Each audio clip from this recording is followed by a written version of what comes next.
இது நம்முடைய பழைய தமிழ் பரம்பரை என்பதை மறந்துவிடக்கூடாது. ரொம்ப பழைய பாட்டு. மண் திணிந்த நிலனும் நிலன் ஏந்திய விசும்பும் விசும்புதை ஒரு வெளியும் வெளித்தலியதியும் என்பது. அதை எழுதுறவனே அது 2ஆம் சங்கத்து பாட்டுங்கிறான். ஆனால் அந்த பாட்டை சிந்திப்போமேயானால் குறைஞ்சது 2500 வருஷங்களுக்கு முன்னாலே இந்த தமிழர்கள் எந்த அளவு விஞ்ஞானத்தில் முன்னேறினார்கள் என்பதை அறிந்து கொள்ள முடியும்.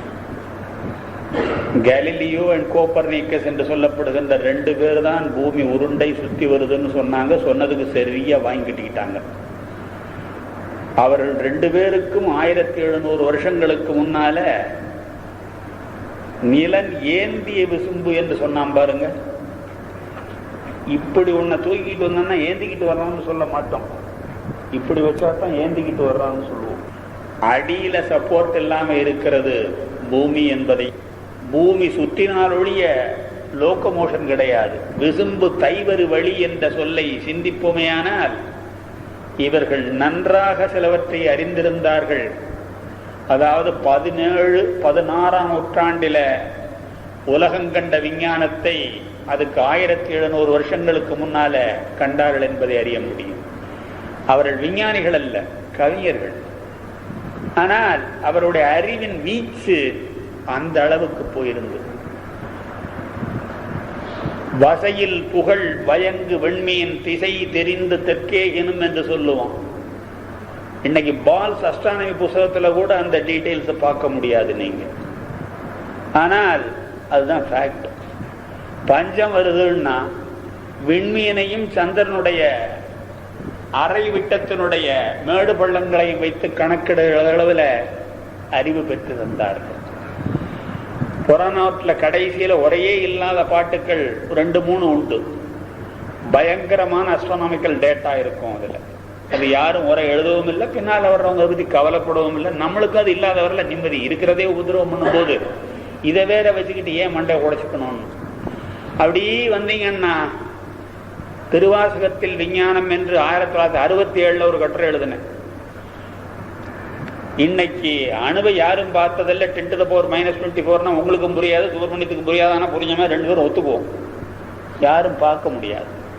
ஆனா இதை இந்த மாதிரி சொல்லுவதனால யாருக்கு திருப்தி ஏற்பட்டது? நம்ம கான்செப்ட்ல வந்துதா அது அவ்வளவு மெல்லிதுன்னு. அத்தனை கோடி அணுக்கள் கூடினாலும் ஒரு பின் ஹெட்ல இருக்கும்னா என்ன புரிஞ்சுது? அதை புரியும்படியாக சொல்லுகின்ற அளவில் நம்மவர்கள் வலுப்பெற்றிருந்தார்கள். பெருசு எவ்வளவு பெருசு சொல்ல முடியும்? குழந்தை சொல்லும் இவ்வளோ ஆசை அம்மா பேர்லன்னு. உடனே ஒரு சர்க்கிள் போட்டு இதை 3/4 ஏரியா பையாஸ்கொயர் பண்ண முடியுமா? அறியாம உடனே என் கண்ணை அவ்வளவு ஆசையா அம்மா பேர்லன்னு கட்டுப்பிடிக்கிறோம். இந்த மனோநிலையை சிந்திப்பீர்களேயானால் எப்படி இவர்கள் விஞ்ஞானத்தை பொதுமக்களுக்கு கொண்டு வந்தார்கள் என்பது தெரியும். ஆண்டவன் ரொம்ப பெரியவன். எம்பிட்டு பெரியவன்?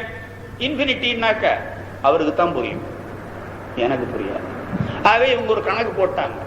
சர் ஆர்தர் எடிங்டன் எக்ஸ்பேண்டிங் யூனிவர்ஸில் எழுதினா சர்க்கம்ஃபரன்ஸ் ஆஃப் தி யூனிவர்ஸ் இருக்குது பூமியினுடைய விட்டத்தில் 186,000 மைல் ஒரு செகண்டுக்கு வேகமாக போகக்கூடிய ஒளியானது புறப்பட்டு இந்த விட்டத்தை சுற்றி வந்தா புறப்பட்ட இடத்துக்கு வர முடியாது. ஏன்னா அதுக்குள்ள இது எக்ஸ்பேண்ட் ஆயிடுது.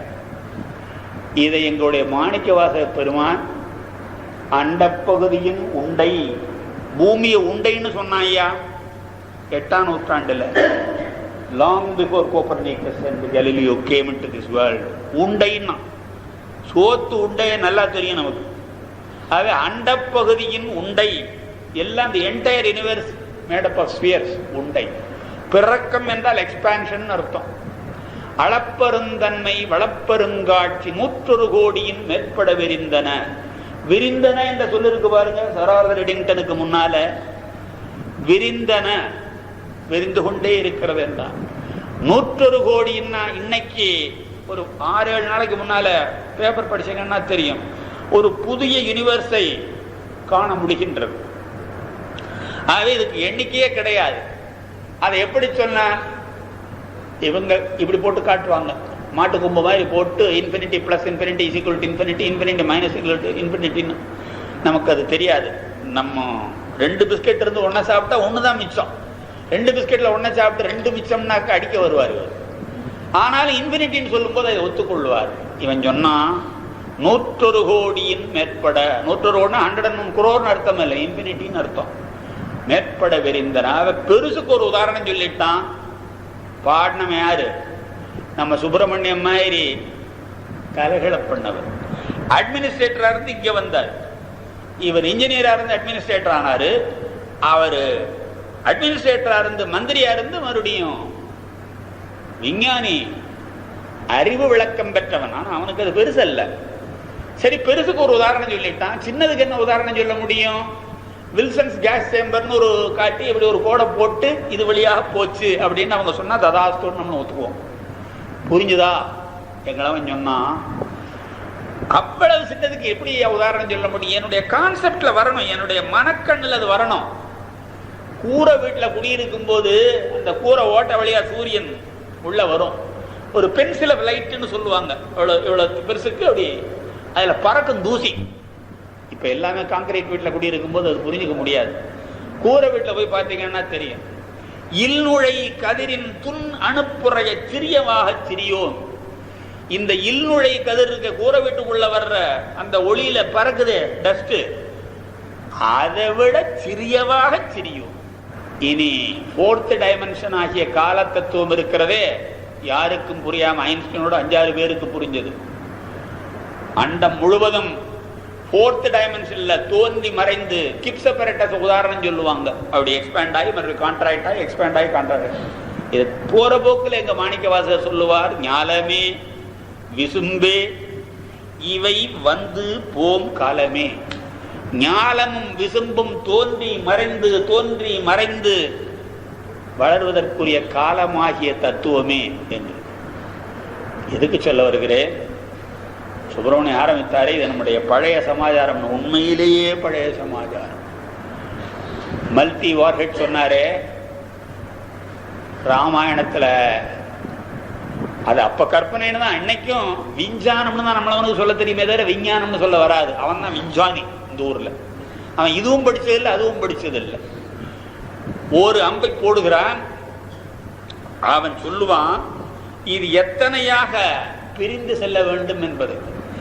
அதைத்தான் அவங்க பாரதம் டிவியில காட்டும் போது வைத்து காட்டின. என் பேர பிள்ளையிலே கலாட்டா பண்ணும், இது என்ன ஒண்ணு இத்தனை ஆகும் அப்படின்னு. ஆமா, 1 100ஆவதும் 100 100ஆவதும் நம்மவர்கள் முன்னரே கண்ட உண்மை. அதை பயன்படுத்தவில்லை. பின்ன ஏன் எழுதி வைக்கல?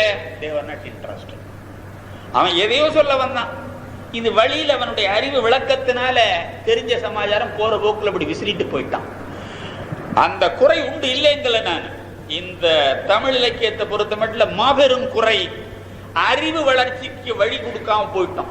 மாணிக்கவாசகருடைய திருவாசகமும் புறநானூற்று பாடலும் தான் இருக்குதே தவிர அதுவே வழியாக சென்று நூல் எழுதலை. ஏன் எழுதலைங்கிறது வேற சமாச்சாரம். அதை பத்தி ஆராய்ச்சி நமக்கு வேண்டாம்.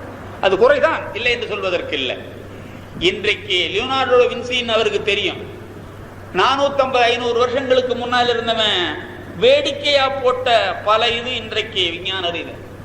வின்சி காலத்தில் அவன் எல்லாரும் லூசுன்னு சொன்னாங்க, ஆஸ்பத்திரியில் அட்மிட் பண்ற அளவுக்கு போனாங்க.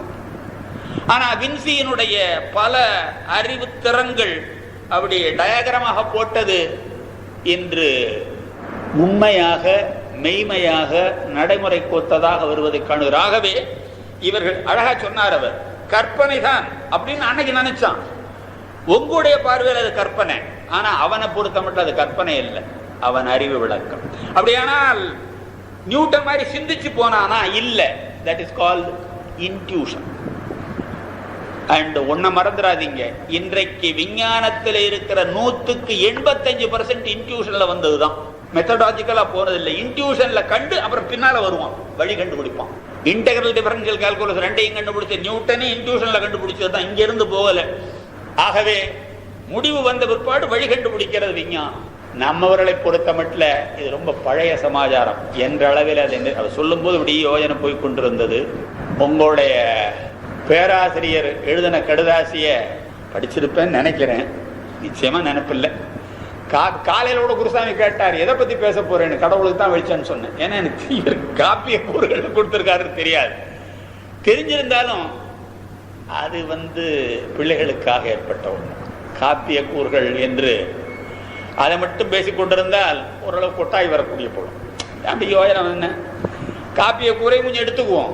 இந்த ஒரு படம் இருக்குது பார்த்தீங்க, ரொம்ப காலமாக நம்ம சொல்லிக்கிட்டே இருக்கிறோம். கம்பனை போல் வள்ளுவர் போல் இளங்கு, இதை ஒப்பிக்காதவனே கிடையாது. ஒப்பிக்கிறவன் எல்லாம் ஒன்னா போட்டு சுட்டு விடுவேன். ஏன் இப்படி எழுதுனா, இதை சொல்லலைன்னா குளோஸ் நீங்கன்னு கேட்டு பாருங்க, என்ன விடை வருது. கம்பனை போல் வள்ளுவர் போல் இளங்கோவை போல், வேற ஆளே அம்பள்ளியா தமிழ்நாட்டில். இவன் 2 பேர் தான் காப்பியம் ஏற்றினானா? வேற அப்படியானால் சிந்தாமணிக்காரன் இல்லையா, பெரிய புராணக்காரன் இல்லையா, அவன் அந்த இது எழுதுனானே உதயன காவி, இதெல்லாம் ஒண்ணுமே இல்லையா? இத்தனையை விட்டுவிட்டு இவன் 2 பேரை ஏன் பிடிச்சான் அப்படின்னு எனக்கு ஒரு யோஜனை. எப்போ வந்ததுன்னு கேட்குறீங்களா? அவன் யுரேகான் கண்டுபிடிச்சான்ல பாத்ரூம்ல, அது மாதிரி ரயிலில் படுத்துக்கிட்டு அவர் பக்கத்து பர்த்துக்காரர் லைட் அடிக்கட்டுமான்னு கேட்டாரு. நான் 12க்கு தூங்குறவன், அவர் லைட் அடிக்கட்டுமான்னு கேட்டாரு. பாவம் அது அடிச்சிருக்கான்ட்டேன், தூக்கமும் வரல, என்ன பண்றதுன்னு யோஜனை பண்ண. அப்படிதான் யோஜனை வந்தது. ஓ, இவன் ஏன் பாடுனா இப்படி? எல்லாரும் ஒப்பிக்கிறோம். அதை கேள்வி கேட்கறது மட்டும் நமக்கு பழக்கம் இல்லை. கேட்டா எரிவாய் நரகம் புகுவாய்ன்னு சொல்லி அமைக்கிறோம். ஏதோ ஒரு காரணம் இருக்கணும், அப்படியே சிந்திச்சு கொண்டு. காப்பியம் எடுத்துக்கொண்டால் போட்டது இந்த காப்பியம் நான் இல்லைங்கல்ல, பட் எத்தனையோ காப்பியம் இருக்கும்போது ஏன் இதை எடுக்கணும்? இந்த ஆள் இருக்கிறானே, வேற்று மொழியை அறிந்து வேற்று காப்பியங்களையும் பார்த்தவன், ஹோமர்ல இருந்து ஒரிஜினலா பார்க்கிறவன். அப்படியானால் அதுல இருந்து மில்டன் வரல இருக்குது, பிரெஞ்சில் இருக்குது. இவன் பிரெஞ்சுன்னு தெரிஞ்சவன், டான்டே டிவைன் காமெடி படிச்சிருக்கிறான். என்ன இது 2ல புதுமை கண்டான்? அவங்க காப்பியங்களை விட நம்ம காப்பியம் எந்த விதத்துல ஒஸ்தி? தமிழர்களாகிய நாம் கல் தோன்றி மண் தோன்றாத காலத்தை வாளோடு முன் தோன்றினும் ஒத்துக்கிறோம். மற்றவன் ஒத்துக்குவானா? அங்கதான் போச்சு. அப்படியானால் there must be some reason. அவன் இன்ட்யூஷன்ல பாடினானா, சிந்திச்சு பாடினானா? நானே என்ன கேள்வி கேட்டுக்கிட்டேன். ஓரளவுக்கு இந்த வினாடியில என்னுடைய கன்க்ளூஷன், இவன் சிந்திச்சு பாடினது, இன்ட்யூஷன்ல பாடினது அல்ல. எல்லா காப்பியங்களையும் பார்க்கிறான். காப்பிய கூறல ஒரே ஒரு ஆஸ்பெக்ட் எடுத்துக்கிறேன். பாவிகம் என்பது காப்பிய பண்பு. இந்த ஆர்கிடெக்சர், ஆர்கிடெக்டானிக்ஸ், இது 2ஐயும் வச்சு பார்த்தீங்கன்னா இது 2 காப்பியத்துல ஏதோ ஒன்று இருக்கு, அது இவன் எழுத்துருக்கு. ஏனைய காப்பியங்கள்ல இல்லாத 2 இவன் அட்ராக்ட் பண்ணிருக்கு. நாம சிலப்பதிகாரம் பட்ச மாதிரி இவன் படிச்சிருப்பானோ என்னமோ தெரியாது. ஏன்னா பட்சைக்கு போயிருக்க மாட்டான்ல, அதனால அப்படி படிச்சிருக்க மாட்டான். அது விருப்பத்தினால படிச்சிருக்கான். நெஞ்சை அள்ளும் சிலப்பதிகாரம் என்று சொன்னவன் இது எதனால அள்ளுது? இள்ளும்னா பொருத்தமானது. ஆனா அள்ளும் என்று சொல்றதுக்கு ஏதோ ஒண்ணுல ஈடுபட்டு இருக்கிறான். அந்த கதை ஒண்ணு சாதாரண சமாச்சாரம். ஆகவே இந்த கதையில என்ன புதுமையை கண்டான் இவன்? அப்படியே சிந்திப்போமே. ஆனால் ஏதோ ஒன்றை பார்த்திருக்கிறான். அதே மாதிரி ராமாயணத்துல பார்க்கிறான். ராமாயணம்னா வால்மீகி சொல்ல, கம்பன். இது 2 கருத்துல இந்த 2 பேரும் ஈடுணையற்றவர்கள் என்ற முடிவுக்கு வந்துட்டான். அவை எல்லா காப்பியங்களை விட்டு இவன் 2 பேர் எழுத்தான். அது என்னவாக இருக்கும் என்று சிந்திப்போமே. ஆனால் முதல்ல இளங்கோவை பார்க்கிறோம். வேற எவனுமே, அதாவது I mean from Greek to English to French, Tamil, வடமொழி சேர்த்து எந்த காப்பியமா இருந்தாலும் இந்த பய பண்ண காரியம் ஒருத்தனும் பண்ணல. ஏதோ ஒரு கதை அதை எடுத்துக்கிட்டான். அதுல என்ன செய்து விட்டான்? அதுவரையிலே சமயவாதிகளோ அல்லது ஏனையோர்களோ உலகத்துல நம்பாத ஒரு காரியம். ஒருத்தன் ஒரே பிறப்புல மோட்சம் போறாங்கிறது புத்தன் ஒத்துக்க மாட்டான், ஜெயினன் ஒத்துக்க மாட்டான், கிறிஸ்துவன் ஒத்துக்க மாட்டான். அது கிறிஸ்துவ முஸ்லீம் எல்லாம் பின்னால வந்தது. எவனுமே ஒத்துக்க மாட்டான் ஒரே பிறப்புல மோட்சம் போறதுன்னு. அப்படி போனான்னா அங்கிருந்து வந்தான்னு சொல்லுவோம். நபிகள் நாயகன் அங்கிருந்து வந்தாரு, ஆண்டவனுடைய புதல்வன் அங்கிருந்து வந்தார், அதனாலதான் அவர் போக முடியுது, நீ நானும் போக முடியாதுன்னு கொள்கை. மறந்துடாது, இதுதான் உலகம் ஒத்துக்கொண்ட உண்மை. அவங்காலத்தில் இருந்த, இளங்கோ காலத்தில் இருந்த பௌத்தம், சமணம், சைவம், வைணவம், இந்த 4 தான் பெரிய 4மே இதை ஒத்துக்கொள்ளாது. ஒரு பிறப்புல மோட்சம் போறதுங்கிறது அவுட் ஆஃப் கொஸ்டின். எல்லாரும் மறுபிறப்ப நம்புறவன் 4 பேரும். அவே பிறந்து பிறந்து பிறந்து பிறந்து போக வேண்டும் என்று நம்புற ஒரு சமுதாயத்துல குணவாயிற்கோட்டத்து அரசு துறந்திருந்த ஒரு சாமியாரு அப்படியே உட்கார்ந்துட்டு யோசனை பண்றான். அவன் ஜெயனன். அந்த ஜெயன சமயத்துக்கே விரோதமாக ஷாக் அடிக்க வேண்டாம். ஒருத்தருக்கும் சிந்திச்சு பாருங்க, தப்பா இருந்தா விட்டுருங்க. ஜெயன சமயத்துக்கே விரோதமான ஒரு கான்செப்ட்.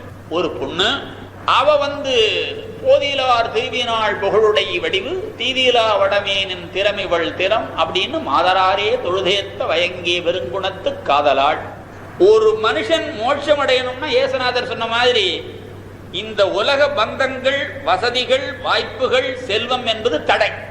செல்வமோ வசதியோ உடையவன் மோட்சம் போக முடியாது. இந்த உலகம் அவன் இழுத்துரும். இந்த materialistic pleasure will drag his feet. இது எல்லாரும் ஒத்துக்கொண்டது. புத்தன் ஒத்துக்கிட்டான். வேணா விட்டுட்டு ஓடு, அப்பதான் போகணும். ஜெயனை சொல்லவே வேண்டியதில்லை. மோட்சம் போடுமா விட்டுட்டு ஓடு, பொண்டாட்டி கால்விலங்கு பிள்ளை ஒரு சுள்ளானின்னு போனாதான் முடியும்னா. இது நேர் விரோதம். பெரிய இடத்து பொண்ணு பெரிய இடத்துல வாக்கப்பட்டான். வம்ப பாருங்க. பெரிய இடத்து பொண்ணா இருக்கிறதே மோட்சம் போக தடை. பெரிய இடத்துல வாக்கப்பட்டது ஸ்டில் வர்ஸ். அதை விட கொடுமை இவளை அறிந்து கொள்ள முடியாத ஒரு கணவன். இதை விட என்ன வேணும்? ஒரு வாழ்க்கைக்கு தடை கற்கள் என்று சொல்லக்கூடிய அத்தனையும் அமைந்த ஒரு பெண்ணு. அவளை ஹீரோவாக எடுத்துக்கிட்டான். இந்த பெண்ணை இத்தனை தடைகளையும் மீறி எத்தனை மோட்சத்தில் ஒரே பிறப்புல காவிரி பூம்பட்டினத்துல பிறந்தவ செங்குண்டூர்ல போய் ஏறிட்டான். 1/2 டஜன் பிறப்பு இல்ல, ஒரே பிறப்பு. இது பாரதியை ஷாக் அடிக்குது. என்னடா ஒரு காப்பியன்னா எவன்டா இந்த தைரியத்தோட எழுதினவன் ஒரு பிறப்புல ஒரு பெண்ணை மோட்சம் ஏத்திப்படுறான்? இது எல்லாத்த விட கொடுமை என்னன்னா ஜெயனத்துல பெண்களுக்கு மோட்சம் கிடையாதுன்னு ஒரு நம்பிக்கை. அந்த ஜெயனத்துல பிறந்த ஒருத்தன் பெண்ணுக்கு மோட்சம் கிடையாதுன்னு சொல்ற ஒரு ஜெயனத்துல பிறந்த ஒருத்தன் ஒரே பிறப்புல ஆம்பளைய விட பொம்பளைய முன்னால ஏத்துறான் மோட்சத்துக்குன்னா இது ஒரு revolution. No, every letter which should be in capital and underline. புரட்சி இல்ல, வல்லினம் போட்ட புரட்சி. ஒரு சாமியார் இந்த புரட்சியை பண்ணா 2000 வருஷமா எல்லாரும் படிக்கிறான். ஆமா ஆமா, சிலப்பதிகாரம் ரொம்ப அற்புதமான கதை. அடப்பாவி, என்னடா பொண்டாட்டி விட்டுட்டீங்க, ஊர் சுத்துறது அற்புதமான கதையா? உங்க தமிழ் இனத்திற்கே தனிச்சிறப்பாச்சு அது இல்லையா? மருதத்திணைன்னு உலகத்துல வேற எவன் சார் சொன்னா? நீங்க தான் சொன்னீங்க. அதுல வேற ஹார்லாட்ஸ் சொல்லுவான் கிரீக்ல. ஹார்லாட்ஸ் எல்லா சமுதாயத்திலயும் உண்டு. ஆனா அவளை மனுஷாலாவே கருத மாட்டான். அவங்க பயன்படக்கூடிய ஜந்துக்களாகத்தான் சமுதாயம் கருதியது. கிரேக்க, ரோம, மெசபடோமிய, சுமேரிய, எகிப்திய நாகரிகங்கள். ஆனா இந்த தமிழை அந்த சமுதாயத்தை எடுத்துக்கிட்டு அதுக்கு மருதம்னு ஒரு பேர் வச்சு அவளை பிரிக்கிறான் பாருங்க, கேட்டகரைஸ் பண்றான். காதல் பரத்தை, இல்பரத்தை, சேரிப்பரத்தை. சாமர்த்தியம். ஒரு காலத்துல எள்ளி நகையாடினேன், இன்று பெருமிதம் அடைகிறேன் என்னுடைய முன்னோர்களை நினைத்து. இப்படி வருகின்ற சமுதாயத்திலே தோன்றிய ஒரு பெண்ணை கண்ணகிக்கு எந்த விதத்திலையும் குறையாம ஒரு பாத்திர படைப்பு செய்கிறார். இப்ப இந்த கண்ணகியை கொண்டு போய் மோட்சம் ஏத்துகிறார்.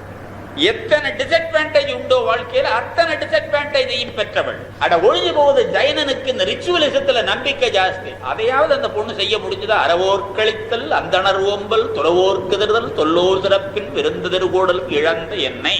என்ன வேணும் இதை விட? ஒண்ணுமே செய்ய முடியலையே, எப்படி மோட்சம் போக முடியும் நினைக்கிறான் இளங்கோ. ரிச்சுவல்ஸ் பண்ணித்தான் மோட்சம் போகணும் என்று நினைக்கிறேன். வைதிக சமயம் அதைத்தான் சொல்லுது வேதம். ரிச்சுவல்ஸ் ஜெயனனும் அதைத்தான் சொன்னான். இது ஒண்ணுமே பண்ணலையே இந்த பொண்ணு, மோட்சம் தூக்குகிறான் அவளை. அப்படி இந்த படைப்பு முறையில உலகத்திலேயே வேற கிரேக்கனோ, ரோமனோ அல்லது ஆங்கிலேயனோ, ஜெர்மன்காரனோ, எந்த வடமொழிக்காரனோ ஒரு இப்படி ஒரு கான்செப்ட் கருதவே இல்லை. துரதிஷ்டம் இந்த கல்ச்சர்ல போற இளங்கோவடிகள் தமிழ் எழுதி தொலைச்சுட்டான். அதை கிரீக்கு எழுதியிருந்தா கூட இன்னைக்கு உலகம் போட்டு இப்படி ஒரு கான்செப்ட். ஒரு பொண்ணை ஒரே ஜென்மத்துல மோட்சம் ஏத்துறான் ஐயா, அதுவும் சாமியாரு, அதுவும் ஜெயன. அது பாரதிக்கு பல மொழி காப்பியங்களை கற்றவனாகையினால ஓஹோ 2000 வருஷத்துக்கு முன்னால இப்படி ஒரு கான்செப்டா, அதுலயும் ஒரு சாமியார் நினைக்கிறான். அதனாலதான் தமிழச் சாதியை அமரத்துவம் வாய்ந்ததுன்னு நினைச்சான் ஐயா. வேற ஒரு பயல் கற்பனை கூட காணாத ஒரு சாமியார் காப்பியமா பாடிட்டானே. அதை இன்னும் ஆழமா போனீங்கன்னா அது தனி சொற்பொழிவாக பண்ண வேண்டியது. அப்படி தொட்டு காட்டிக்கிட்டே போறேன், அவ்வளவுதான். அப்படி கொண்டு போறான். இத்தனை டிஸ்அட்வான்டேஜஸ்.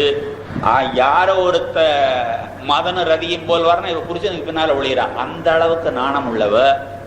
இந்த நாணம் உடைபடுகிறது பாண்டியனிடத்துல போய் பேசும்போது. அதாவது அந்த பிளாசமிங் என்று சொல்லுவோம். ஆன்ம வளர்ச்சியில பிளாசமிங், அதாவது இதழ் இதழா பிரியுது. இப்படி மதுரை மூதூர் ஆண்டுள்ளதுன்னு கேட்கிற ஒரு அப்பாவி, அவன் எவனோ ஒருத்தன் பேசினான்னா புருஷன் பின்னால போய் ஒளிகிற அப்பாவி, அங்க போனோன்னு தேராமன்னா செப்புவதுடைய நெல்லறு சிறப்பினிமே வெறுப்பேன்னு சொல்ற அளவுக்கு பிளாசம் ஆகுது. இங்கே மறந்துடக்கூடாது, இந்த ஆனந்தத்துல அடிப்படை ஒரு கோளாறு இருந்துகிட்டே இருக்கு இந்த பொண்ணுகிட்ட, அதை மறந்துடாதீங்க. அகங்காரம் வளர்ந்துகிட்டே போகுது. அதான் இந்த நாட்டு நம்பிக்கை. சகலர் பிரளயாகலர் விஞ்ஞானகலர் எந்தெந்த நிலைமையிலையும் அகங்காரத்தை போக்கவே முடியாது. அதை நன்றாக அறிந்தவர்கள் நம்மவர்கள். அவன் ஜைனனா இருக்கட்டும், சமணனா இருக்கட்டும், பௌத்தனா இருக்கட்டும், சைவனா இருக்கட்டும், இந்த அகங்காரம் வளருது இந்த பொண்ணுக்கு. இதுவரையில புருஷன் முதலானவர்களுடைய கட்டுப்பாடு காரணமாக அடங்கி இருந்த ஒன்று இப்ப பவுண்டரி இல்லாதனால வளருது. வளர்ந்தால் ஒட்டேன் மதுரை அரசோடு ஒருங்கழிப்பேன் பட்டிமையின் காண்குருவா என்று சொல்லுகிற அளவுக்கு வளர்ந்து போச்சு. Himalayan growth. மதுரை மூதூர் யாண்டுள்ளதுன்னு கேட்ட பொண்ணல்ல இவர். அந்த பொண்ணுக்கு இந்த பொண்ணுக்கு ஸ்நான பிராப்தி கூட கிடையாது. மதுரை மூதூர் யாண்டுள்ளதுன்னு கேட்டவ ஒட்டேன் மதுரை அரசோடு ஒருங்கழிப்பேன் என் பட்டிமையின் காண்குருவா என்று சொல்ற அளவுக்கு வளர்ந்துட்டான். It's a Himalayan growth. ஆனா இந்த குரோத்துல அந்த சில பேர் புள்ள அப்படி புது புது புது புது உப்புவான். டாக்டர் பார்த்தா ஐயோ உடஞ்சிருவான் போல இருக்கு, வைத்தியம் பண்ணணும்னு. அம்மாட்ட சொன்னா பாதி பல்லுக்கிறவான், கண்ணு வைக்கிறிய நீயே கண்ணு வைக்கிறிய, புள்ள புசு புசுன்னு இருக்கிறான். டாக்டருக்கு தெரியுது உடையிறதுன்னு. அம்மா நினைக்கிறா புள்ள புசு உப்பிக்கிட்டு இருக்கிறான். இது போல இந்த வளர்ச்சியில ஒரு ஆபத்து இருக்கு. அந்த ஆபத்தை இளங்கோ காண்கிறான், பாரதி அதை அறிஞ்சு கொள்றான். நம்மளுக்கு அது தெரியல. இந்த வளர்ச்சி இப்படி போகுது. இந்த வளர்ச்சியில இந்த அகங்காரம் அடிபட்டாருடைய மோட்சம் போக முடியாது. அப்படித்தான் ரெண்டு பேருக்கு நடுவுல வச்ச வள்ளுவன் சொன்னான், யான் எனது என்னும் செருக்கறுப்பான் வானோர் பெயர்ந்த உலகம் பெருமல்லவா. இந்த செருக்கு அற்றணுமே. இந்த பொண்ணுடைய செருக்கு ஜியாமெட்ரிக் ப்ரோக்ரஷன்ல ஏறி போச்சு.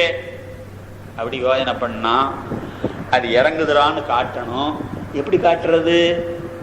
அங்கதான் காப்பியத்தினுடைய ஒரு காப்பியத்துல ஒரு பாத்திரத்தை படைச்சிட்டா அந்த பாத்திரம் இதுவரையில இருந்த முறைக்கு மாறுபட்ட முறையில போகும்போது you must justify that. இறக்கம் or ஏற்றம், whatever it is, elevation or degradation of the character should be justified. நாம ஒத்துக்கொள்ளக்கூடிய அளவு ஜஸ்டிபிகேஷன் இருக்கும். இவ்வளவு அகங்காரம் உடையவள் எப்படிடா இறங்குனா? அற்புதமா கதை பண்ண. அப்படி வந்தா மதுராபதி தெய்வம் வந்துச்சு, எமடின்னு கூப்பிட்டது. 2 தடவை கூப்பிட்டோன்னு திரும்பி பார்த்தா, என் துயர மரியடியா யார் நீ கூப்பிடுறதுன்னு. அவன் ஒண்ணுமே சொல்லல. கோவிச்சுக்காத தாயே, ஆடி திங்கள் பேரிருட்பாக்கத்து அழசிய குட்டத்து அட்டமியான்னு என்னமோ கதை சொல்லி பண்டே ஒரு ஏவருடைய எண்ணம் பார்க்கணும். ரொம்ப நாளைக்கு முன்னாலேயே எனக்கு இந்த மதுரையை எரிக்கணும்னு ஒரு உத்தரவு இருக்குன்னா இது ரெண்டையும் கனெக்ட் பண்ணல. நம்ம காப்பியத்தினுடைய சிறப்பை கனெக்ட் பண்ணாம விட்டு உங்களை சிந்திக்க வைக்கிறான் கவிஞன். இவ என்ன சொன்னா, இந்த மதுரையை ஒட்டு அரசோடு ஒருங்கழிப்பேன் என் பட்டிமையின் காண்குருவாயின்னு அந்த என் அண்டர்லைன், அந்த என்ன அடிக்கிறான் இவன். அதை சொல்லாம மதுரை அழியணும்னு பண்டே ஒரு அவளுடைய எண்ணம். அறிவின் மேம்பட்டவள் இப்ப நினைக்கிறா, ஓ என் அடிபடுது இங்கே, நான் அழிக்கிறேன் நினைச்சேன், இது பண்டே ஒரு அவளுடைய எண்ணம். I am not even indirect cause for this destruction என்று நினைக்கிறான். இறங்குகிறது அகங்காரம். காப்பியத்தில் அற்புதம் பண்ணுகிறார். இப்படி வளர்ந்த பாத்திரம் இறங்கணும்னா அதை வேறு விதத்துல வச்சு காட்டுறதை விட அற்புதமாக இந்த மது அக்னி தேவன் பின்னால வந்து பண்டே ஒரு ஏவலுடைய என்று சொன்ன உடனே பலூனை ஊசி வச்சு குத்துன மாதிரி புஷ்ஷுன்னு இறங்கிட்டான். ஓஹோ, நான் ஏதோ அழிக்கணும்னு நினைச்சேன், இல்ல பண்டே ஒரு ஏவலுடைய எவனோ ஒருத்தன் இருக்கிறான். இப்போ போகிறாள், இன்னும் இறங்கணும் அந்த அகங்காரம். அகங்காரம் இறங்குறது மட்டும் பிரயோஜனம் இல்லை. ஐயுணர்வு எய்திய கண்ணும் பயமென்றே மெய்யுணர்வு இல்லாதவர்கள். அதுதான் நடுவுல வச்சா அந்த வள்ளுவனை கொண்டு போய். இந்த பய மத்திய பாலங்கார மாதிரி இங்கிட்டும் வெளிச்சம் இங்கிட்டும் வெளிச்சம் அடிக்கிறான் அந்த வள்ளுவன். ஐயுணர்வு எய்திய கண்ணும் பயம். ஐயுணர்வு மட்டும் பெற்றுட்டா ட்ரக் அடிக்ட் அத்தனை பேரும் மோட்சம் போடுவோம். ஐயுணர்வு எய்திய கண்ணும் பயமென்றே, பைசாவுக்கு புரோஜனம் இல்லை. ஏன்? மெய்யுணர்வு இல்லையானால் இது புரோஜனம் இல்லை. பெற்றுட்டு injection போட்டுக்கிறதுனால you can't reach anything. ஆகவே மெய்யுணர்வு பெற வேண்டும். நானே இந்த பொண்ணுக்கு இப்ப மெய்யுணர்வு வரணுமே. வருதா? வருது. வெளியில இருந்து வரல, உள்ளுணர்வினால வருது. இந்த அக்னி தெய்வம் சொன்னோன்னு இறங்கிடுச்சு. இன்னும் எவ்வளவு தூரம் இறங்குச்சு. தான் காரணம் இல்லை என்று உணர்ந்தாள். அக்னி தேவன் சொன்ன அதுக்கு மேல ஒரு படி போகணும். ஐ அம் நதிங். மேற்திசை கீழ்த்திசை வாயிலில் கணவனோடு புகுந்தேன், மேற்திசை வாயிலில் வரியேன் பெயர்கான். வளையல உடைச்சா பாருங்க, இறங்கிட்டார். முழுத்தன்மை பெற்றுக் கொண்டு வருகிறாள். கொஞ்சம் கொஞ்சம் கொஞ்சமாக இன்னாது ஒரு லெவல் கொண்டு போனான். ஒரு மலை மேல ஏறி நின்னா எல்லாம் வந்தாங்க. அம்மா, ஒரு முலை இழந்த திருமாபத்தினி நீ யாருன்னு கேட்டாங்க. அற்புதமாக கதை சொன்னாள். மதுரையோடு அரசு கேடுற நான் பண்ணேன்னு சொல்லல. It is an incident which took place when I was there. இன்னைக்கு நம்ம சொல்ல, நான் இருக்கும் போதுதான் சார் மெட்ராஸ்ல இந்த அழிச்சாட்டியம் நடந்தது. நான் ஒன்னும் காரணம் இல்லை. ஆனால் நான் கூட இருந்து அதை நேரடியாக பார்த்தவன் என்பதுக்கு சொல்றமல்ல, நான் இருக்கும் போதுதான். அதை அற்புதமாக சொல்லுவாள். மதுரையோடு அரசு கேடுற அதை பார்த்த தீவினையாட்டியேன் நான்.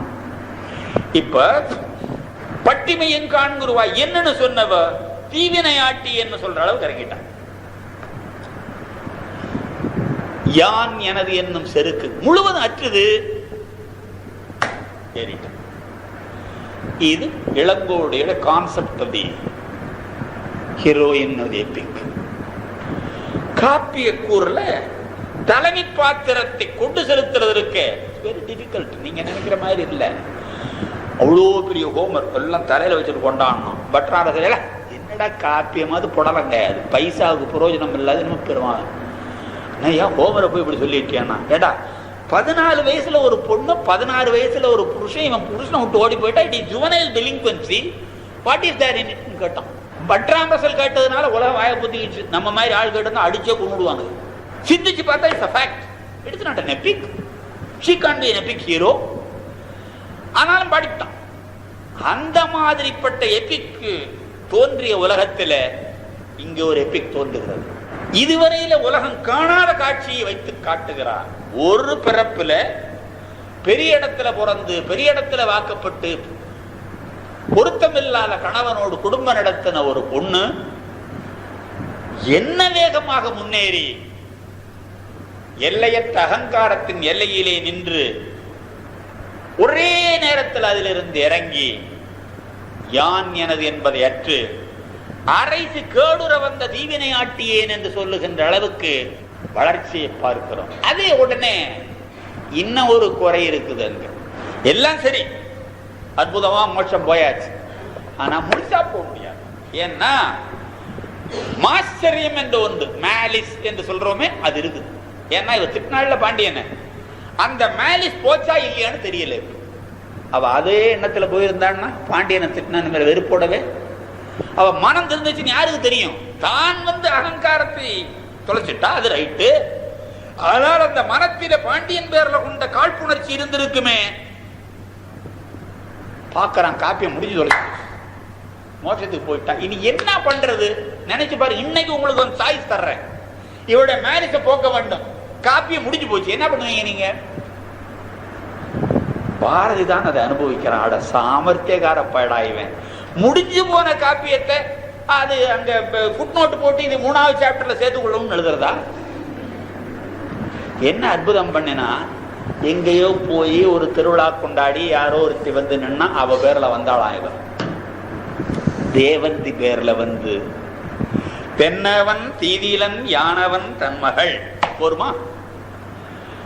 She has wiped out the entire malice in her heart. மோட்சம் போறோம். மோட்சம் இல்ல, இப்ப வீடு பேர்த்து அடைகிறாள் அவள். முந்தி போனது மோட்சம், இந்திரோதி தேவர்கள் இருந்து அனுபவிக்கின்ற அந்த இடம். இப்ப மேரிஸ் அழிஞ்ச உடனே வீடு பேர்த்தி அடைகின்றாள்.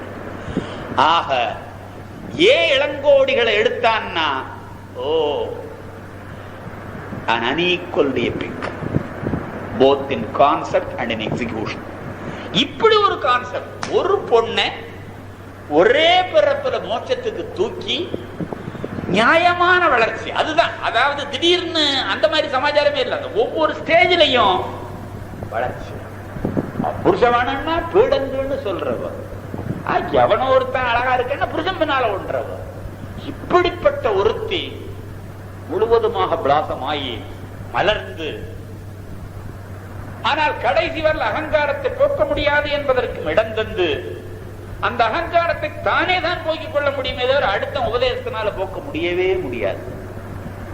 தானே மாறுநாள் என்று காட்டி கடைசியாக அகத்திலே இருந்த ஆச்சரியமாகிய காழ்ப்புணர்ச்சி இருக்கிறதே, மேலிஸ், அதையும் அழித்து ஒரு காப்பியத்தை செய்தான் என்றால் நெஞ்சை அள்ளும் சிலப்பது.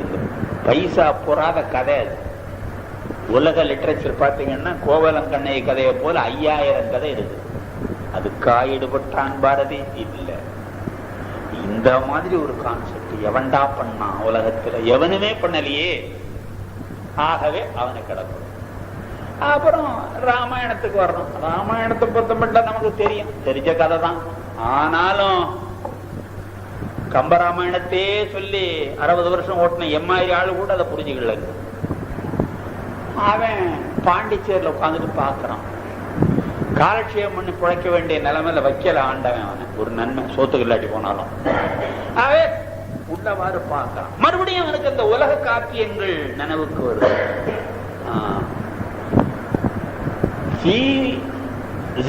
சொல்றது அந்த தெய்வம் வரும் எல்லா காப்பியத்திலையும் மனித வடிவில் வரும். அட அநியாயமே பண்ணாதக்கிறவங்க எல்லாம் பண்ணுமையா. நம்ம என்னென்ன பண்ணக்கூடாதோ அத்தனையும் பண்ணும் அது தெய்வம். ஆனா தெய்வம் எதிர்த்தாப்புலயே புருஷன் இருக்கும்போது கொண்டாட்டி கூட்டு போடும். ஓ தெய்வம், நம்ம என்ன செய்ய முடியும்? இப்படி சொல்ற கிரேக்க காப்பியங்கள் இதுல தப்புன ஒரே ஒரு டான்டே. அவன் ஒருத்தன் தான் இந்த தப்பு பண்ணாம டிவைன் காமெடி எழுதணும். பாக்கி எல்லா காப்பியத்திலையும் பதிவிரதை கிண்ணல் வரும், பழையபடி வரும், பரமசிவன் வந்து வந்து போவார், அதே கதை தான். தெய்வங்கள் வரும், பண்ணாத அவிஷாட்டியம் எல்லாம் பண்ணும், ஆனா ஒண்ணும் பண்ண முடியாது தெய்வங்கள். இந்த மாதிரி உலக காப்பியத்தின் நிலைமையில ஒரு தெய்வத்தை கொண்டு வந்து மனுஷனா பிறக்க வச்சு எந்த விதமான பிளமிஷும் வராம, அதே நேரத்தில் அதெல்லாம் தான் தெய்வம் என்பதை உலகறிய காட்டும். அப்படி இல்லாம தான் தெய்வம் என்ற எண்ணமே அவனுக்கு இல்லை என்பதற்கு அங்கங்க அப்படி வச்சு காட்டுவான். இந்திரன் வந்து ஆஹா ஓஹோ நீ வெளியோடு இருளில்லை மேல்கீழும் இல்லைன்னா என்னடா சொல்லிக்கிட்டே இருக்கிற, யாரை பாத்திரா சொல்றேன்னு கேட்கிறான். He is so innocent of himself, ignorant of himself. அவன் கருடன் வந்தோன்னு அடாடாடா உனக்கு நான் எப்படி நன்றி பாராட்டுவேன், குடும்பத்தையே காப்பாத்தினேன், என் தம்பியை காப்பாத்தினேன், எங்க அம்மாவை காப்பாத்தினேன், பரம்பரையை காப்பாத்தினேன்னு யார? கருடன். நம்ம டிரைவருக்கு நம்ம கீழே இறங்கி thank you driver, you saved my லைஃப்னா அது மாதிரி இவனுக்கு டிரைவர் கருடன். அந்த கருடனை பார்த்தீங்க சாஷ்டாங்கமா நமஸ்காரம் பண்ணி நீ பண்ண நன்றிக்கு நான் என்ன பண்றது, என் பரம்பரையே உனக்கு நன்றி பாராட்டணும்னு அவன் பரிதாபமா நிக்கிறான், தலையை குதிஞ்சு விட்டு. ஒண்ணுமில்ல நீ யாருன்னு கேட்கிறான். வெரி டெலிகேட் அஃபேர், நான் யாருன்னு சொல்ல முடியாது, ஒரு சந்தர்ப்பம் வரும் அப்ப நீ யாருன்னு தெரிஞ்சுக்குவேன்னு அப்படின்னு சொல்ல வைத்தானே தவிர அந்த நிலைமையிலையும் கருடன் யார் என்றோ தான் யார் என்றோ ராம புரிஞ்சுக்கிட்டதாக காப்பி ஏற்றல. இந்திரன்ல இருந்து கருடன்ல இருந்து எல்லா பயிலும் இவனை தெரிஞ்சுக்கிட்டான். ஏன் முனிபுங்குவர்கள் அத்தனை பேரும் தெரிஞ்சுக்கிட்டாங்க. ஆனாலும் ஒரு பயிலும் ராமனுக்கு சாப்பாடே போடல. பகவானுக்கு எதுக்கு சாப்பாடு? அவன் தான் உண்மை டிக்கெட் வாங்கிட்டு போறதுக்கு தான் அவனை சுத்தி நின்னானே தவிர இவனுக்கு பசிக்கும்னு நினைச்ச ஒரே ஒரு பையன். அவனுக்கு மோட்சம்ன்றதுக்கு ஸ்பெல்லிங்கே தெரியாது. ராஜா விட்டு பையன் பொட்டாட்டியும் கூட்டிட்டு வந்துட்டான். வரக்கூடாத இடம் காடு. உங்க பல்கலைக்கழக கேண்டீன் இருக்கா? இந்த மாதிரி இடத்துல வந்து மாட்டினா எப்படி இருக்கும்? அன்போட உங்க ரிஜிஸ்டார் பிஸ்கட் கொடுத்து இல்லாடி போனா வயசு காலத்துல ஆபத்தாயிட போகுதுன்னு இது மாதிரி கொண்டு வந்தேன். ஒரே ஒருத்தன் தான். பேனும் மீனும் திருத்திய குணர்ந்தேன் தேவா திருகுளம் என்பது கேட்டான். எண்ணெயில போட்டு அப்ப மாதிரி குதிப்பான் அந்த லட்சுமணன். சிந்திக்கிறது அவனுக்கு அப்புறம் தான். Action then only thought. இந்த பய அவனை பார்த்த உடனே என்ன பாவம் யாரா நீன்னு ஒரு கேள்வி கேட்டான். அது வழக்கம் போல லொள்ளுன்னு கிடைக்கிற பழக்கம். அதுக்கு அவன் பதில் சொன்னா அவனுக்கு முன்னால நிக்கிற பியூனுக்கும் உள்ள இருக்கிற ஆபீசருக்கும் வித்தியாசம் தெரியாத அப்பாவிய. தேவா நின்கடல் சேவிக்க வந்தனன் நாவாய் வேட்டுவன் ஆயடியன். உன் திருவடி வணங்குறதுக்கு வந்த நான் கேட்டு வந்தான். புரிஞ்சுக்கிட்டான் லட்சுமணன். கேட்ல நிக்கிற என்னையும் ராமனையும் வித்தியாசம் தெரியாம வளர்ற பயம் இவன் பாவம். ஆனா கையில இருக்குது ஒரு கலயம்.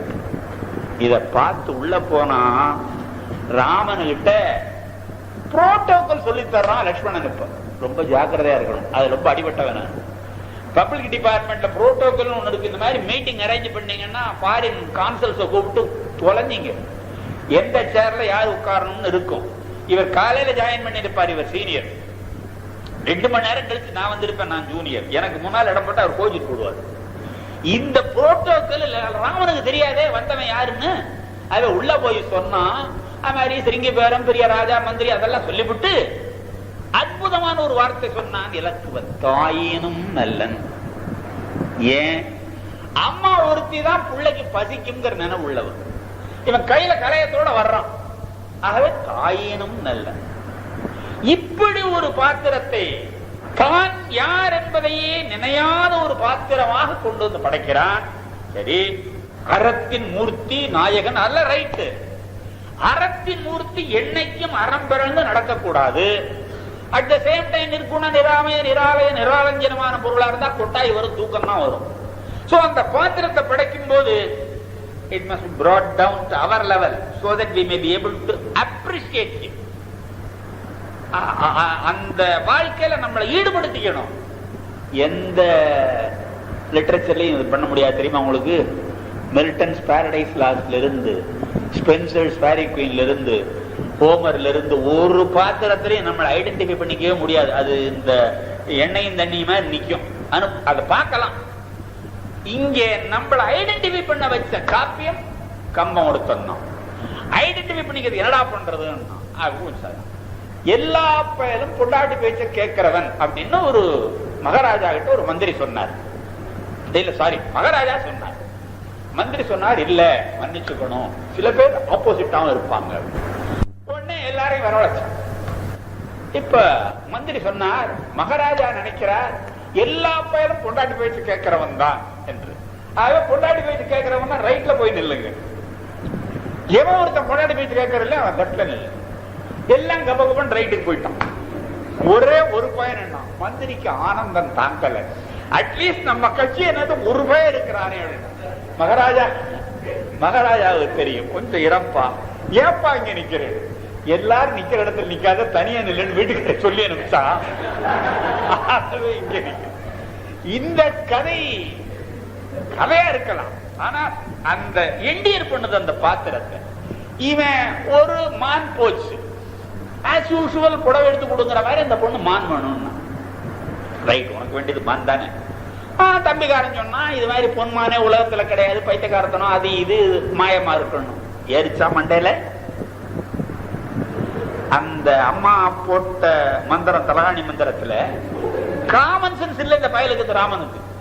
பொன்னினால கம்பும் குளமும் உள்ள மான் இந்த உலகத்திலே கிடையாது என்ன அப்படின்னா, ஏண்டா பையா உலகத்துல எல்லாத்தையும் நம்ம பார்க்க மாட்டா, எத்தனையோ பார்க்காத பொருள் இருக்குடா, அதுல இது ஒண்ணா இருக்கு. இது ஆர்குமெண்டா, இது அதிவியாப்தி குற்றம்னு பேரு. அதை செய்யறான் ராமன். அதை செய்ய வச்சு நம்மளை என்டிஆர் பண்றான் இங்க பாத்திரத்தோட. சரி ரைட்டு, டிசைட் பண்ணியாச்சு. அம்மா டிசைட் பண்ணதுக்கு அப்புறம் அத்தாரிட்டி வேற யாரு இருக்கா? மான். உடனே தம்பி சொன்னா, சரி என்ன நான் புடிச்சிட்டு வர்றேன். இவளுக்கு வேண்டியது மான் தானே. அத ராமசாமி புடிச்சிட்டு வந்தா என்ன, லட்சுமி சாமி புடிச்சிட்டு வந்தா இவளுக்கு என்ன, மான் வேணும். நீயே பற்றி தொருகலை நாளாமே.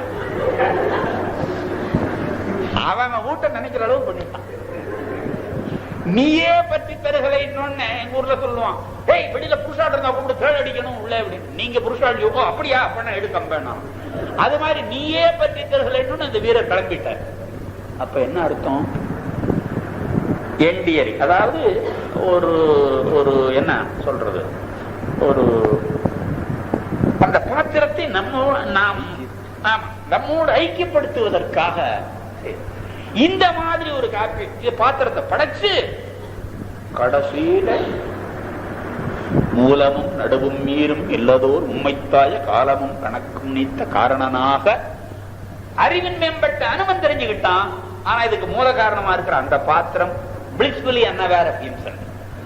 இதை மிக உயர்ந்த பொருள் என்று சொல்லி ராவணன் எல்லாரும் சொல்லிட்டான், அது வேற கடந்துட்டு போகுது. ஆனால் இந்த டெபனிஷன் கொடுத்து இதை வளர்த்தானே, அதை நினைக்கிறான் இவன். இன்னைய வரல சத்தியமா சொல்றேன், ஒரு வயல அதை புரியல. இவன் ஒருத்தன் தான் அதை அனுபவிச்சார். ஏண்டா கடவுள்னு பேர் வச்சானே தமிழன், அந்த பொருளை இன்னது என்று சொல்லிவிட்டா கடை என்ற பகுதி அடிபட்டு போயிடும். இல்ல பியாண்ட் அவர் காம்ப்ரஹென்ஷன் சொல்லிவிட்டா உள் என்ற பகுதி அடிபட்டு போயிடும். என்ன அற்புதம் பண்ணான் தெரியுமா தமிழன்? முரண்பட்ட வார்த்தைகள். கடை என்பதும் உள் என்பதும். உள் எப்படி கடந்திருக்க முடியும்? உள்ளில கடப்பு எப்படி இருக்க முடியும்? ரெண்டு டயமெட்ரிக்கலி ஆப்போசிட் வேர்ட்ஸ் ஒன்னாக்கி கடவுள்னு ஒரு பேர் வச்சான். யார் இதுக்கு விளக்கம் சொன்னவன்?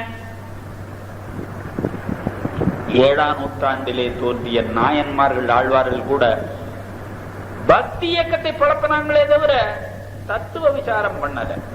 காப்பியம் எழுதவன் தான் எவனோ போட்ட சோத்தை தின்னுக்கிட்டு அவன் வீட்டு ஈஸியால இருந்துகிட்டு ஜாகிரபி ஆஃப் தி கண்ட்ரியே தெரியாம பாட்டு பாடினவன் இந்த கம்பன். அவன் சொல்றான், ஐயா மூலமும் நடுவும் ஈரும் இல்லது, ஓர் மும்மைத்தாய காலமும் கணக்கும் நீத்தது. இந்த டெபனிஷன் ஆட்டுகிறது பாண்டிச்சேரிக்காரன். அட என்ன டெபனிஷன்? காலமும் கணக்கும் நீத்தது என்று சொல்லிவிட்டால் it's a negation of definition. பௌத்தம் அதுதான் பண்ணோம். But negative definition is not correct. பௌத்த சமயம் முழுவதும் நெகேஷன்ல தான், ஜைன சமயம் முழுவதும் நெகேஷன் தான். இந்த சோகால்டு இந்து சமயம் இருக்கிறதே, இதுலயும் வேதிக் டெபனிஷன் சொல்லி நெகேஷன். பிள்ளையாட்டான் வாத்தியார்ட்ட படிச்சான், திடீர்னு பிரம்மம் என்னன்னு கேட்கணும்னு தோணுச்சு, கேட்டான். அவர் பார்த்தாரு, எடை தம்பி உனக்கு என்னடா ரொம்ப முக்கியம், கேட்கணுமா என்ன, 12 மணியாவது உயிர் போது மூடியா அப்படி. அதாவது நீங்க சொல்றத அந்த சிஷியன் சொன்னான். உடனே அவர் சொன்னாரு, அப்ப சாப்பாடு ரொம்ப முக்கியம் உனக்கு. ஆமா, அன்னம் பிரம்மம்னு சொல்லி கொடுத்தாரு. பையன் போயிட்டான். ஒரு மாசத்துல அன்னத்தை பிரம்மமாக்கி 3 வேளை 30 வேளை ஆக்கி அப்படியே சும்மா ரோலர் மாதிரி வந்து நின்னான். என்னங்க பிரம்மம் என்னன்னு கேட்டா, நீங்க அன்னம் பிரம்மம் நீங்க அதையே பிடிச்சாக்கணும், இதான் முக்கியம் அப்படி பார்த்தாரு. இப்ப அது முக்கியம் இல்லைன்னு தெரியுதா? இல்லைங்க. பின்ன எது முக்கியம்? மூக்க பிடிச்சா உயிர் போடும் போல இருக்கு, தெரியுதா? அப்ப அது முக்கியம். பிராணன் பிரம்மம். கொஞ்ச நாள் இப்படி பிடிச்சா இப்படி பிடிச்சா ரேசனம்னா பூரகம்னா கும்பகம்னா ஹார்ட் பீட்டே நிறுத்துற அளவுக்கு பழகிட்டான். என்னங்க என்னமோ வந்து உயிரை வாங்கினீங்க, மூச்சுதான் பிரம்மம், நீங்க கடைசியில் அதை கண்ட்ரோல் பண்ணி விட்டேன் நான் அப்படின்னு மறுபடியும் பேசாம இருந்தாரு. கோவம் வந்துருச்சு அவனுக்கு. யோ வதற நெல்லு அப்படின்னு. இது பிரம்மம், இது பிரம்மம், பிரம்மம் இது, இது பிரம்மம், இது பிரம்மம். இப்படி கேட்டுக்கிட்டே வந்தான். அவன் அறியாம கேள்வி மாறி போச்சு. இது பிரம்மமா, இது பிரம்மமா, இது பிரம்மமா, இது பிரம்மமான்னு கேட்ட பிரம்மம் இதுவான்னா நேதிட்ட. நேதினா இது அல்ல. இது பிரம்மமானா ஆம், இதுவும் பிரம்மம், இதுவும் பிரம்மம், இதுவும் பிரம்மம். கேள்வியை மாத்தி போட்டு பிரம்மம் இதுவான்னா ஆவானா இன்எக்ஸ்க்ளூஷன் ஆஃப் அதர்ஸ் ஆகி போடும். ஆகவே கேள்வியை மாற்றி பிரம்மம் இதுவான்னா நேதி இதுவல்ல, இதுவல்ல, இதுவல்ல. இதுதான் உபனிஷத்து சொல்லுகிற கதை. பிரம்மத்துக்கு டெபனிஷன் நேதி என்றுதான் உபனிஷத்து சொல்லுது. அதை மீறின இந்த தமிழன் ஒருத்தன் தான். 7ஆம் நூற்றாண்டில் ஒருத்தன் கையை காட்டினா, இவன் தான்டா என்னை ஆட்கொண்டவன். அந்த பரம்பரையில வருகிறான் கம்பன்.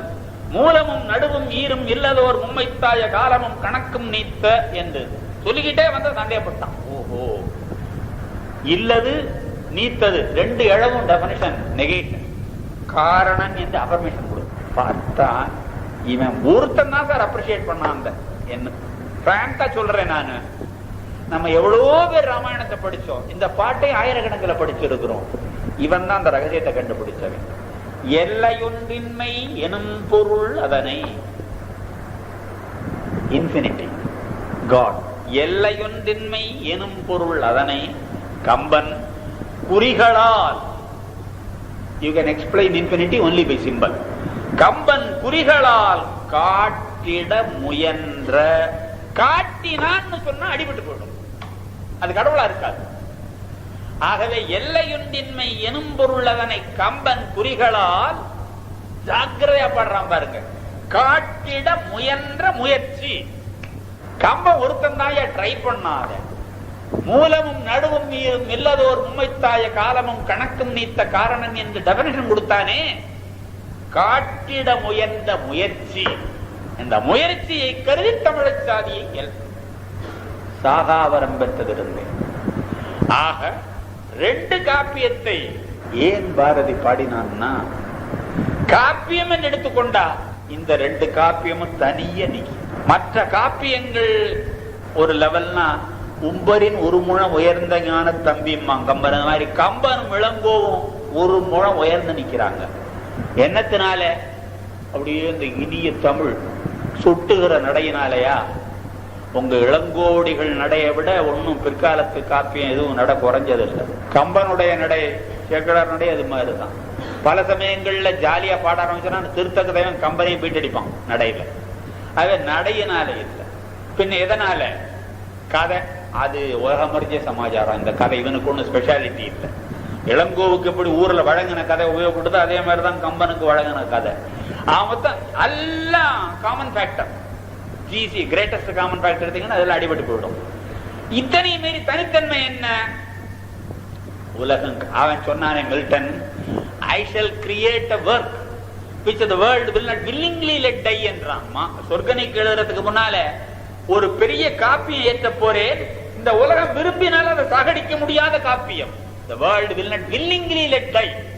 அப்படி ஒரு காப்பியம் ஏற்ற போறேன். அது மாதிரி இவன் உலகம் காணாத காட்சி, எந்த கவிஞனும் இதுவரையில சிந்திக்காத ஒரு கருதுகோளை, கான்செப்டை கொண்டு வந்து கண்ணகியாக்கி காப்பியம் ஏற்றினான்.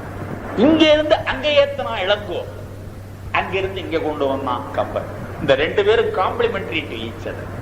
ஒரு சாதாரண பொண்ணை தெய்வமாக்கணும், ஒரு தெய்வத்தை சாதாரண மனுஷனாக்கணும். இதுவும் அன்பிளமிஷ்டா கொண்டு போனோம், அதையும் அன்பிளமிஷ்டா கொண்டு வந்தான். வேற எவனும் செய்யல உலகத்துல என்று நினைந்தான். நினைந்த பொழுது தன்னை அறியாம ஆனந்தப்படுறான். இந்த 2 பேரும் நெஞ்சை எள்ளும் சிலப்பதிகாரம், கம்பன் என்றொரு மானுடன் வாழ்ந்ததும் கவிதை புனைந்ததும். அவன் பட்டம் கொடுக்கணும்னு நினைக்கிறான். அந்த பட்டம் கொடுக்குற பைத்தியம் எல்லா காலத்திலயுமே இருக்கும். என்ன கொடுக்கலாம்? PhDயா? you know how it is got. டீலிட்டா 250 ரூபாய் கிடைக்கும். இப்ப என்ன பண்றது? எதையாவது கொடுத்து கவி சக்கரவர்த்தினா அது ஒட்ட குத்தம் கிட்ட குத்த ₹1 பாக்கி இல்லை. கவி சக்கரவர்த்தி பாரதி ஒருத்தன் தான் அதை செய்ய முடியும். அப்படியே நினைஞ்சு பார்க்கிறான். அடே ஈருகுள் சடிலத்தானும் அப்படி எல்லாரும் ஏனையோர் குழுவையெல்லாம் மானுடம் வென்றதம்மான்னு பாடினானே, அதை நினைச்சு பார்க்கறான். ரைட் ரைட் ஹியூமனிசத்தை பாடுன பயவன். அது இவனுக்கு ஒரு டைட்டில் என்னடா கொடுக்கலாம்? ஹியூமனிஸ்ட். கம்பன் என்றொரு மானுடன் வாழ்ந்ததும் ஒரு மனுஷன் தான். அப்புறம் நம்மளாம் என்ன? நான் சொல்லல. கம்பன் என்றொரு மானுடன் வாழ்ந்ததும், அந்த மானுடன் என்ன யாசை? கவிதை புனை.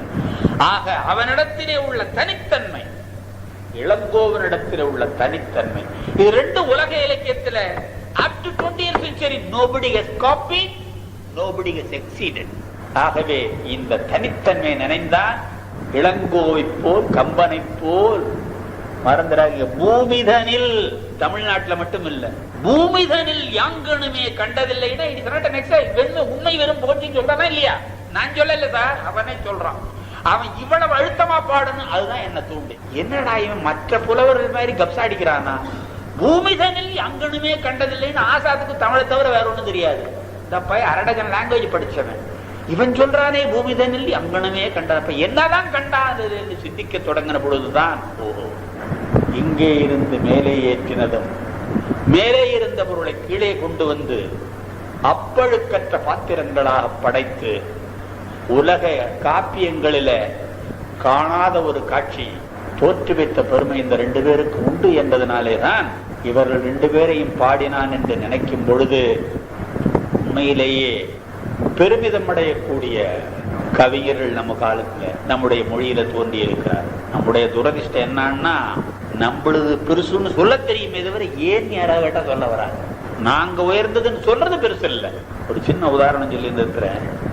இங்கே ஒரு சாமியார் தலைமை வகிக்கிறார். He is vice chancellor of university. இதே பேசிக்கிட்டு இருக்கிறான் பெரிய புராணத்தை பத்தி. அதே இதுல ஒரு தனி அட்டென்ஷன் ஒன்றும் செலுத்தல். நான் போற அப்படியே கதைகள் சொல்லிட்டு பூசலாரை பத்தி இது மாதிரி மனசுக்குள்ளே கோயில் கட்டினா, கடவுள் பார்த்தான், அவன் வந்து ராஜா கிட்ட போய் சொன்னான். அதெல்லாம் இங்கிலீஷ்ல பேசுறேன். அந்த பெரிய புராண பாட்டு டிரான்ஸ்லேட் பண்ண முடியுமா? அந்த நேரத்துக்கு ஏதோ ப்ரோசனை சொல்லிக்கிட்டு இருக்கிறேன். அந்த ஆள் இப்படி உட்கார்ந்து இருந்தவர் எல்லாம் முடிஞ்சது. சொல்றதுக்கு போல லுக்கியார், I would like to know you really have a story like that. எனக்கு எதை சொல்றாருன்னே புரியல. நான் ஏகப்பட்ட சொல்லியிருக்கிறேன். I don't know mister vice chancellor which story you are referring to. Oh, that somebody built a temple in his heart, and the Lord came to the king and told him in his dreams, I am going to go to his temple. Yes, you call puja. Really has it. I don't know the historicity of it. But then I don't care whether it is a fact or a history. To have a concept like that, you belong to that religion to have a concept like that. அவன் போனதுக்கு அப்புறம் தான் ஓஹோ பூசலார் கதை எனக்கே நம்ம ஊர்ல பூசலார் கதையை 1000 தடவை சொல்லியிருப்பேன். அத்தனை பேரும் தூங்கினான், அதுவும் தூங்கினேன். காரணம் வேற ஒண்ணும் இல்லை, அவன் தாகம் எடுக்குது, கண்ணு இங்கேன்னு அலையிறான். நம்ம புளிச்சியாபத்துல இருக்கிறோம், அது பெருமை தெரியல. அவன் தாகத்துல அலையிறான். அடே நடந்தது நடக்கல உடியா. ஒருத்தர் மனசுல கோயில் கட்டினா ஆண்டவன் அட அவன் கோயிலுக்கு தாண்டா போவேன், நீ கட்டின கோயிலுக்கு வரமாட்டேன்னு சொன்னான்னு ஒரு கருதுகோள் எவனோ ஒருத்தன் கருதித்தானே இந்த கதையில இருக்கிறான். அது நடக்கவே வேண்டாம். இப்படி ஒருத்தன் கருதுனான்னா அந்த ரிலிஜன் எங்கேயோ போயிடு. நீங்க 2000 வருஷத்துக்கு முன்னால ஒரு பயப்பாடுனானே, இன்னைக்கு நீங்க சமயங்கள்லாம் இவ்வளவு வளர்ந்த நிலைமையில, தத்துவ சாஸ்திரங்கள் வளர்ந்த நிலைமையிலோட உங்களுக்கு மூத்துல ஒரு வர முடியாது. ஐய நின்மாட்டிறப்பவை பொன்னும் பொருளும் போகமும் அல்ல. இதை விட என்ன வேணும் உங்களுக்கு? இன்னைக்கு கோயிலுக்கு போய் 5 ரூபாய்க்கு தேங்காய் பழம், அழுவ தேங்காயும் அழுவ வாழைப்பழத்தையும் கொடுத்து விட்டு அந்த சாமி கிட்ட நீங்க போடுற அப்ளிகேஷனை அவர் நிஜமாவே பார்த்தாருன்னு வச்சுங்க, அடுத்த தேங்காய் பழத்தை வாங்கிக்க மாட்டார், ஓடிடுவார். 5 ரூபாய் தேங்காய் பழத்துக்கு இவ்வளவு பெரிய அப்ளிகேஷன் நீட்னா என்ன பண்ணுவாரு? இதுதானே சார் மனித இயற்கை. இந்த மனித இயற்கையின் எதிரே உங்க வேதமே இந்த அளவு தானே. இந்திராய சுவாகா, அக்னியாய சுவாகா, வர்ணாய சுவாகான்னு போட்டுட்டு என் கண்ணுக்குட்டி நல்லா இருக்கணும், என் குதிரை நல்லா இருக்கணும், என் கழுதை நல்லா இருக்கணும், என் பொண்டாட்டி நல்லா இருக்கணும், என் ஒழிஞ்சு போ. அதோட நிறுத்தலையே வேதம். பக்கத்துல இருக்கிறவன் அடுத்த வீட்டுக்காரன் குளோஸ் ஆகணும், அவன் வீட்டு பசுமாடு சாவணும். ரிக்வேதம் மறந்துடாதீங்க. ஞான பாகத்துல கர்மகாண்டத்தில் உள்ள அத்தனை மந்திரங்களையும் பாத்தீங்கன்னா கடைசியில முடியும். அடுத்த வீட்டுக்காரன் குளோஸ் ஆகணும், அவன் மாடு சாவணும், அவன் குதிரை சாவணும். இதுதான் கடவுளை நாம வழிபட்ட முறை. இது நடுவுல ஒருத்தன் தோணி, ஐய நின்மாட்டிறப்பவை பொன்னும் பொருளும் போகமும் அல்ல. கேவல இந்த வேர்ல்ட்லி திங்ஸ கேட்கறதுக்கு சுப்பிரமணிய திட்டா கடந்துறாரு, கவிஞரை கேட்டா கடந்துறாரு. இது ஏன் உங்ககிட்ட போய் தரணும்? 5 ரூபா வேணும்னு பிச்சைக்கார புத்தி இல்ல. மகாராஜா கிட்ட போன ராஜ்யத்துல பாதி குடும்பம் கேட்டுன்னா பெருந்தன்மை. 50 பைசா டீக்கு வேணும்னா உன் பிச்சைக்கார புத்தின்னு அடிச்சு. அதைத்தான் சொல்ல, நின்மாட்டி இறப்பவை பொன்னும் பொருளும் போகமும் அல்ல. அப்படியானா என்ன வேணும் உனக்கு? உலக மார்க்கெட்லயே கிடைக்காத 3 சாமான் இருக்கு ஐயா. அன்பும் அறனும் அருளும். இந்த 3 சமாச்சாரம் மார்க்கெட்ல இல்லை. அது குடுமி. நின்மாட்டி இறப்பவை பொன்னும் பொருளும் போகமும் அல்ல, அன்பும் அறனும் அருளும் என்றாங்கு உருநடற்கடம்பின் ஒலிதாரோ என்று பாடுகிற பரிபாடலை எத்தனை சமயவாதிகள் படிச்சிருக்கிறோம். ஆகவே நம்முடைய பண்பாடு நாகரிகம் அப்படின்னு பார்த்தா அது தனிய போகுது. அதை உணர்ந்தவனாகையினால பாரதி இந்த 2 கவிஞர்களை எடுத்து காப்பியந்த முறையில ஈடுபட்டது மட்டுமல்ல, அந்த காப்பியத்தின் பாவிகத்தில, காப்பிய கூர்ண பாவிகம் ஒரு பகுதி, ஆர் மேஜர் பகுதி, வேறு எந்த காப்பியத்திலும் இல்லாத காட்சியை இளங்கோவிலும் கம்பனிலும் கண்டவன் ஆகையினாலேதான் பூமிதனில் எங்கனுமே கண்டதில்லை என்று பாடினான் என்றால் வீட்டுக்கு போய் அமைதியா சிந்திச்சு பாருங்க.